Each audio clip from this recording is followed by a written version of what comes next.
हरे पगली पीले में दे, बाबा के बूटी हरे पगली पीले में दे।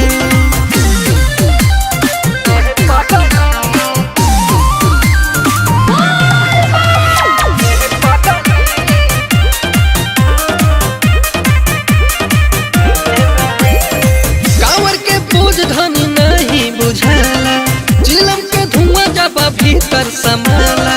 भांग पी के हो गइला तू मतवाला, लंबा डहर होवे चलल न जाला। कांवर के बोझ धनी नहीं बुझाला, चिलम के धुआं जब भीतर समाला।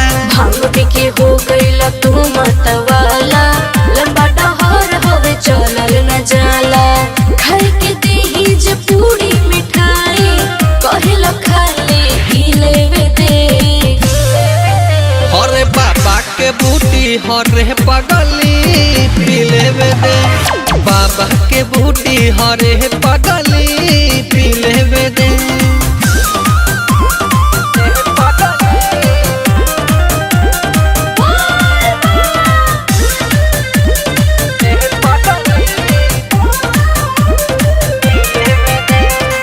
सावन भरना तू गुस्सा दिखाई हा, मन भंगिया के पीस के ले आई हा।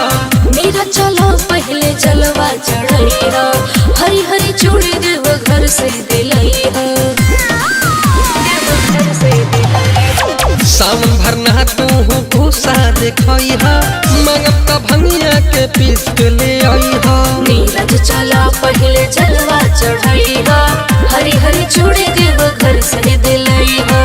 कहिया तू पंकज पंडा बाबा से, बोला के संग से लुटी लेवे दे। बाबा के बूटी हरे पगली पीले में दे, बाबा के बूटी हरे